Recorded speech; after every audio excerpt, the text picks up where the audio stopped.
20 जुलाई 1969 ये वो दिन था जब नील आर्मस्ट्रांग और बज एल्ड्रिन ने अमेरिकी मिशन अपोलो 11 में बैठकर चांद की जमीन पर पहला कदम रखा था। यह वैज्ञानिक जगत की बहुत बड़ी उपलब्धि थी। लेकिन साथियों, साल 1968 से लेकर साल 1972 तक अमेरिका ने कुल 9 मून मिशन किए थे, जिनमें से 6 मिशन सक्सेसफुल रहे और चांद पर पहला कदम रखने वाले नील आर्मस्ट्रांग सहित अब तक कुल 12 एस्ट्रोनॉट्स ने चांद की सैर की है।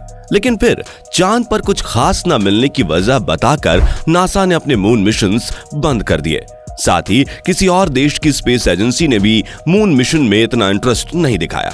इसलिए आज चांद पर आखिरी ह्यूमन मिशन को किए हुए 50 साल से भी ज्यादा का समय बीत चुका है।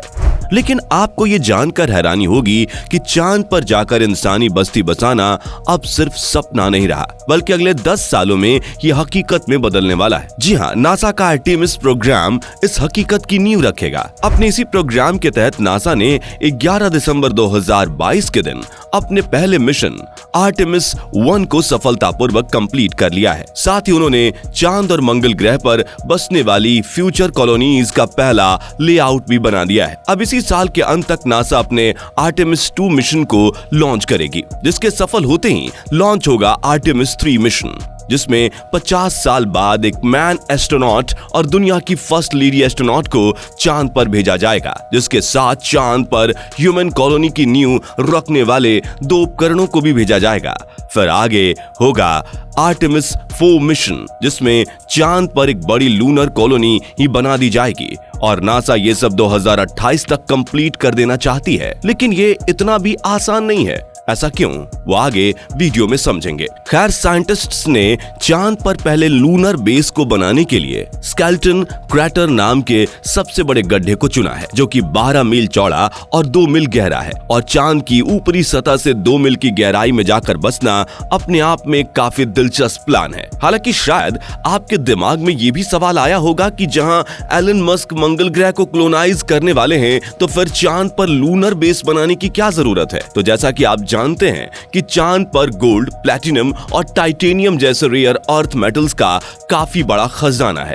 लेकिन वैज्ञानिकों को इस खजाने में बिल्कुल भी दिलचस्पी नहीं है, बल्कि उन्हें तो चांद पर मौजूद लूनर वाटर यानी पानी के खजाने की तलाश है। क्योंकि अगर पानी को हाइड्रोजन और ऑक्सीजन में स्प्लिट करके सेपरेट किया जाए और फिर उन्हें लिक्विड फॉर्मेट में कन्वर्ट किया जाए, तो ये बन जाता है एक रॉकेट फ्यूल, जो कि स्पेस मिशंस के लिए काफी जरूरी है। अगर वैज्ञानिक चांद पर लूनर वाटर ढूंढकर उससे फ्यूल बनाने की टेक्नोलॉजी बना पाए, तो स्पेस मिशंस के लिए धरती से निकले रॉकेट्स को चांद के लूनर बेस पर लैंड करवाकर रिफिल किया जा सकेगा। साइंटिस्ट का मानना है कि इस स्केलेटन क्रैटर नाम के इस गड्ढे की गहराई में बर्फ के रूप में पानी का भंडार मौजूद है, क्योंकि मून के साउथ पोल में स्थित इस बड़े गड्ढे के पास वैज्ञानिकों को वाटर आइस के कुछ डिपोजिट्स मिले हैं। और नासा के एक रिसर्च के मुताबिक चांद पर 600 मिलियन से लेकर 1 billion metric tonne lunar ice मौजूद है, जो कि फ्यूचर में किए जाने वाले ह्यूमन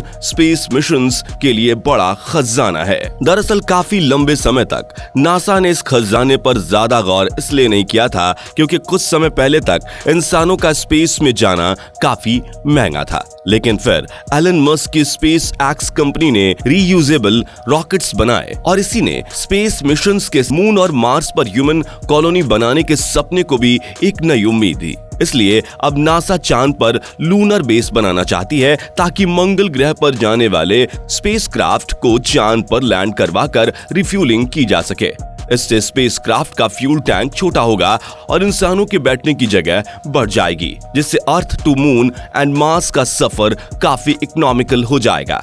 लेकिन ये सब इतना आसान भी नहीं होगा, बल्कि चांद पर इस लूनर बेस को बनाने के लिए बहुत से चैलेंजेस को फेस करना पड़ेगा। नासा के इस आर्टेमिस प्रोग्राम के 4 मेन कंपोनेंट्स हैं, जिसमें से पहला है SLR यानी स्पेस लॉन्च सिस्टम रॉकेट, जो आज तक का सबसे पावरफुल रॉकेट होगा, जो स्पेसक्राफ्ट को पृथ्वी से बाहर स्पेस में लॉन्च करेगा।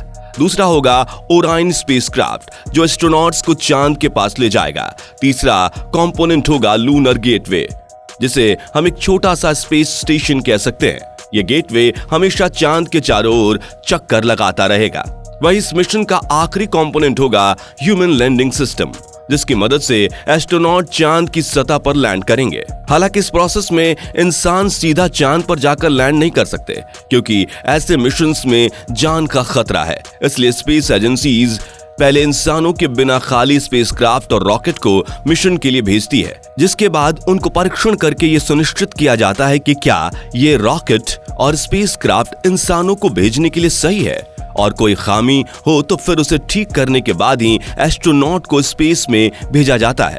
ठीक ऐसा ही इंसानों को चांद पर भेजने के लिए नासा ने अपने अपोलो प्रोग्राम में किया था, जिसमें अपोलो 4, 5 और 6 इन 3 मिशन में चांद पर इंसान नहीं भेजे गए थे, जिसके बाद अपोलो 7, 8, 9 और 10 मिशन को अंजाम दिया गया था, जिसमें एस्ट्रोनॉट्स चांद पर गए, लेकिन वो चांद की ऑर्बिट का चक्कर लगाकर फिर से अर्थ पर वापस आ गए। और फाइनली वैज्ञानिकों ने अपोलो 11 को लॉन्च करके पहली बार इंसान को चांद पर लैंड करवाया था। ठीक वैसे ही आर्टेमिस 1 को लॉन्च करके नासा के वैज्ञानिकों ने यह सुनिश्चित कर लिया है कि उनके deep space rocket Orion spacecraft और लॉन्च एंड रिकवरी के लिए बनाए गए ग्राउंड सिस्टम एस्ट्रोनॉट को स्पेस में भेजने के लिए बिल्कुल तैयार हैं। अब आर्टेमिस 2 में वैज्ञानिक इस स्पेसक्राफ्ट में 4 एस्ट्रोनॉट्स को बिठाकर लूनर ऑर्बिट में भेजेंगे, जहां एस्ट्रोनॉट चांद की ऑर्बिट में 4 दिन घूमकर धरती पर वापस आ जाएंगे। इस मिशन का मकसद स्पेसक्राफ्ट के लाइफ सपोर्ट सिस्टम सस्टेनेबिलिटी को चेक करना होगा।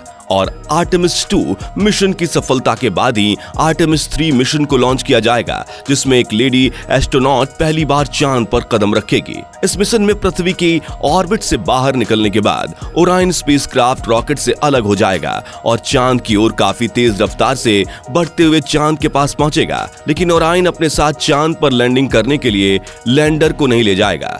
इसके लिए नासा ने एलन मस्क की कंपनी स्पेस एक्स के साथ कोलैबोरेट किया है, यानी कि ओरायन के चांद तक पहुंचने से पहले ही स्पेस एक्स का लैंडर चांद की ऑर्बिट में प्लेस कर दिया जाएगा और ओरायन के चांद की ऑर्बिट में पहुंचते ही वो स्पेस एक्स के ह्यूमन लैंडिंग सिस्टम के साथ डॉक होगा, जिसके बाद 2 एस्ट्रोनॉट्स लैंडर में बैठकर चांद पर जाएंगे और बाकी के 2 एस्ट्रोनॉट्स ओरायन में बैठकर ही चांद की ऑर्बिट में घूमते रहेंगे।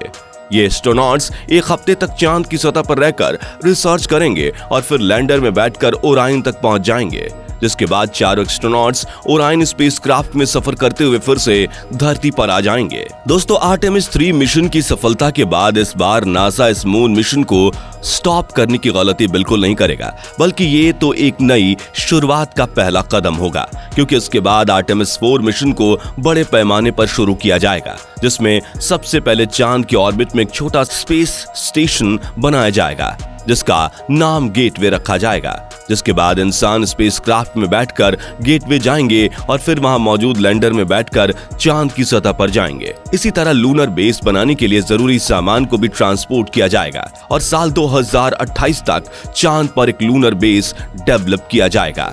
हालांकि दोस्तों, ये तो हुई आर्टेमिस मिशन की बात। अब बात करते हैं चांद पर ह्यूमन कॉलोनी बनाने से पहले वैज्ञानिकों को किन किन समस्याओं का समाधान निकालना पड़ेगा।